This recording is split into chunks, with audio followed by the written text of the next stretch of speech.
Picture this: China, in the late 2nd and early 3rd century, a time of great turbulence and change. The air is thick with anticipation, the land ripe for new rulers. The mighty Han Dynasty, a beacon of civilization and order, is on the brink of collapse. Corruption, rebellion, and intrigue have weakened its once unshakable foundation. As the Han Dynasty crumbles, a power vacuum emerges, giving rise to a period of division and conflict known as the Era of the Three Kingdoms. Picture a vast chessboard with three major players vying for supremacy: Wei in the north, Shu in the west, and Wu in the east. Each kingdom is unique, yet equally ambitious, their leaders driven by a relentless pursuit of power and legacy. This dynamic, complex, and tumultuous era, brimming with legendary heroes and cunning strategists, sets the stage for our story. This is the stage for our story, the romance of the Three Kingdoms. China, once united under the Han, is now divided, with three kingdoms vying for dominance. Picture a land in turmoil, a once great empire fragmented, its unity shattered. This is China at the dawn of the Three Kingdoms period, a time of war and chaos. The Han Dynasty, once a beacon of civilization and prosperity, has fallen into disarray. But from this chaos, three kingdoms rise, each led by a formidable leader with their own ambitions and dreams. In the north, we see the state of Wei, under the control of the cunning and ambitious Cao Cao. A man of great intellect and military prowess, Cao Cao's control over the emperor of the fallen Han Dynasty has allowed him to amass considerable power and territory. His ambition? To reunify China under his rule. To the west, we find the kingdom of Shu, led by the virtuous and benevolent Liu Bei. A man of humble origins, Liu Bei's charisma and strong sense of justice have won him the hearts of the people and the loyalty of talented officers. His dream? To restore the Han Dynasty and bring peace to the land. And in the east, we discover the kingdom of Wu, under the leadership of the young and energetic Sun Quan. Inheriting his kingdom at a young age, Sun Quan has proven himself a capable leader, building a strong navy and forging alliances. His goal? To defend his lands and people from the ambitions of Cao Cao. These three kingdoms, each with their unique strengths and weaknesses, are set on a collision course. Their leaders, each with their own dreams and ambitions, are ready to do whatever it takes to achieve their goals.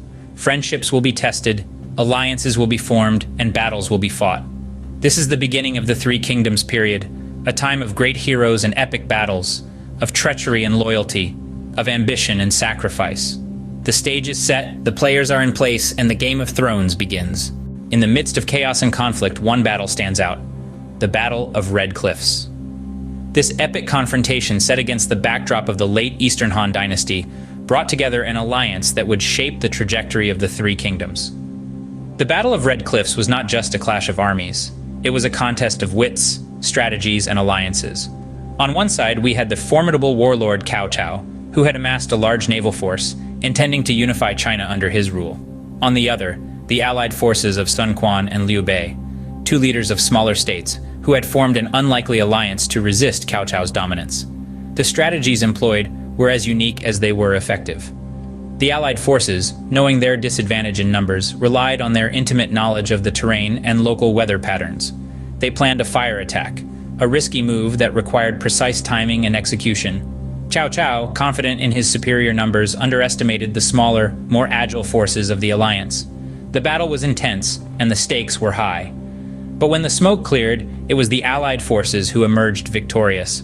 This victory was crucial, not just for the immediate survival of Sun Quan and Liu Bei, but for the balance of power in the Three Kingdoms. It halted Cao Cao's seemingly unstoppable expansion and set the stage for a protracted period of tripartite balance.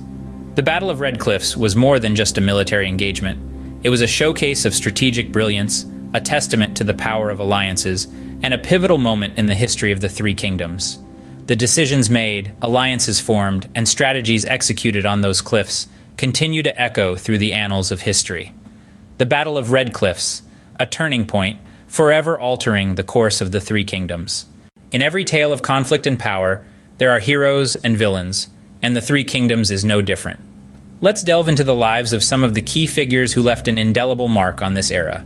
Starting with Zhuge Liang, a man often referred to as the Sleeping Dragon. He was a legendary strategist and statesman for the Kingdom of Shu. His intellect and strategies were so renowned that they became the stuff of legends. His loyalty to his kingdom and his lord, Liu Bei, was unwavering, and his ingenious strategies played a pivotal role in the survival and relative stability of Shu amidst the chaotic times. Now let's turn our attention to Guan Yu, a general serving under the warlord Liu Bei.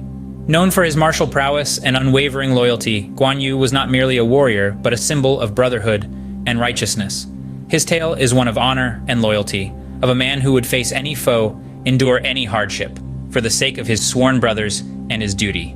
On the other side of the coin, we have Zhou Yu, a charismatic military general and strategist for the Kingdom of Wu.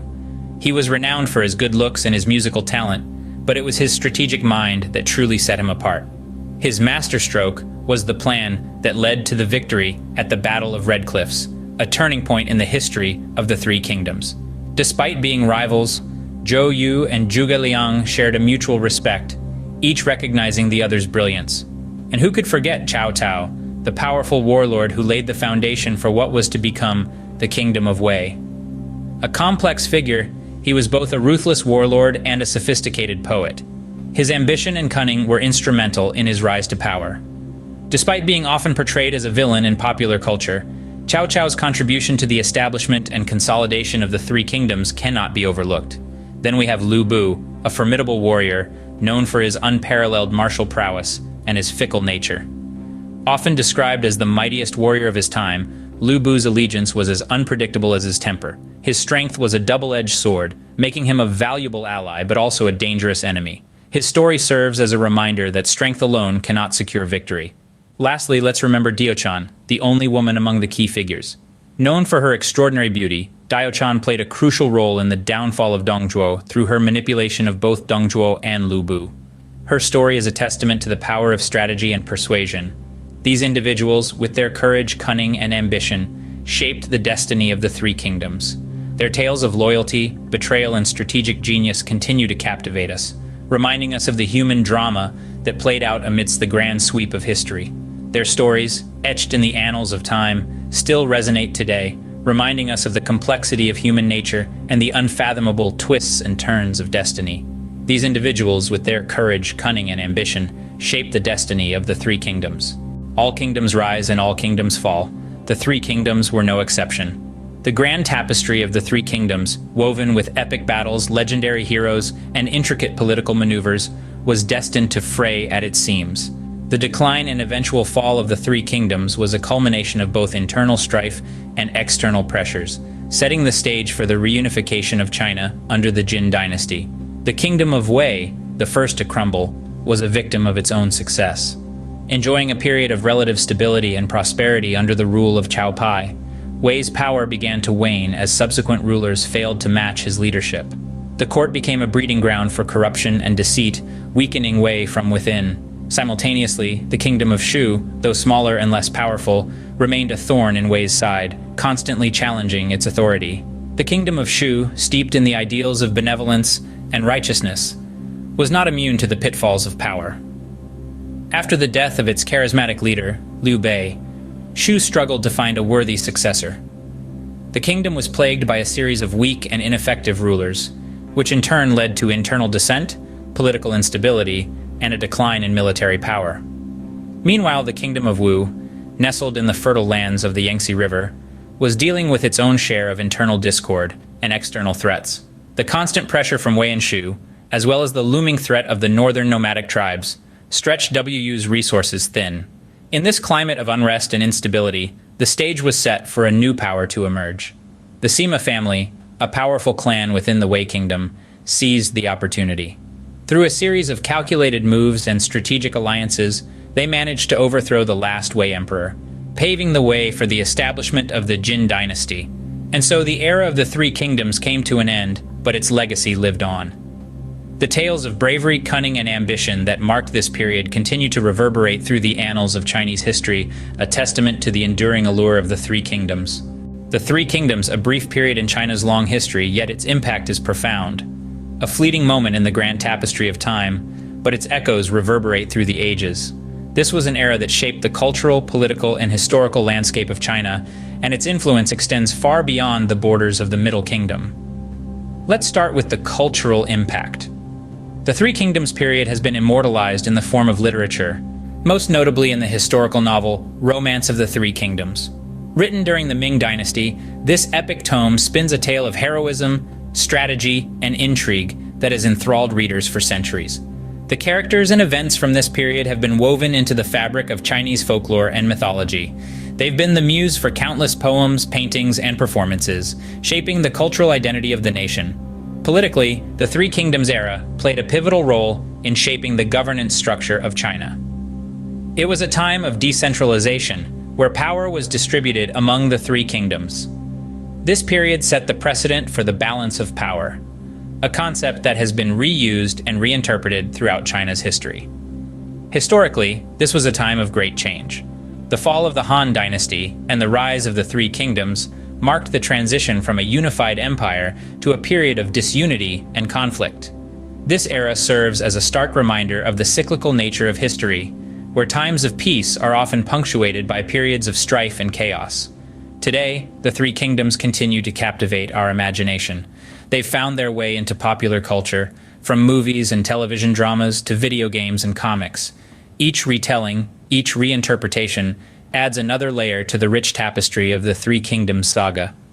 The Three Kingdoms, a time of turmoil but also a time of heroes, a time that continues to captivate us to this day. A time that, despite its fleeting existence, has left an indelible mark on the annals of history. We have journeyed through the rise and fall of the Three Kingdoms, met heroes and villains, and witnessed epic battles. As we began our exploration, we discovered the birth of the Three Kingdoms period, a tumultuous era in China's history that spanned from the late 2nd century to the 3rd century.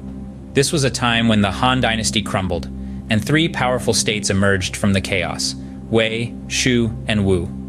Each kingdom, with its unique strength and leadership, sought to reunite China under a single banner. The Three Kingdoms era was marked by a series of epic battles, none more significant than the Battle of Red Cliffs. This monumental clash saw the allied forces of Shu and Wu successfully repel the Wei Kingdom's massive naval force. This decisive victory shifted the balance of power and set the stage for the tripartite stalemate that would define this period. Throughout our journey, we met a cast of compelling characters, heroes and villains, who shaped the destiny of these three kingdoms. We have learnt about the brilliant strategist Zhuge Liang, the noble warrior Guan Yu, the cunning Cao Cao, and the fearless Sun Quan. These individuals, through their courage, wisdom, and ambition, left an indelible mark on this period of history. The Three Kingdoms era, however, was not to last. As we delved into the fall of these kingdoms, we saw how internal strife, external threats, and the inexorable march of time led to their eventual downfall. The Wei Kingdom was the first to fall, succumbing to the Jin Dynasty.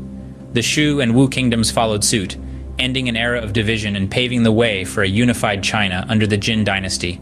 Yet, the legacy of the Three Kingdoms period lives on, ingrained in the cultural fabric of China and beyond.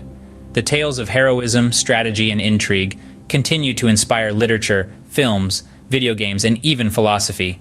The Romance of the Three Kingdoms, a historical novel that dramatizes this period, is one of the most beloved works of literature in China, capturing the imagination of generations. In essence, the Three Kingdoms period was more than just a time of war and division. It was a time of great heroes and villains, of strategy and bravery, of ambition and legacy. It is a testament to the human spirit, showing us how individuals can shape the course of history and how their stories can echo through the ages. As we close this chapter and look back on our journey, we realize how this period, though marked by turmoil and conflict, was also a time of immense cultural and intellectual growth. It's a reminder that even in the darkest times, there can be moments of brilliance and inspiration. The Romance of the Three Kingdoms, a tale of power, ambition, and legacy. A tale that, despite being centuries old, still resonates with us today.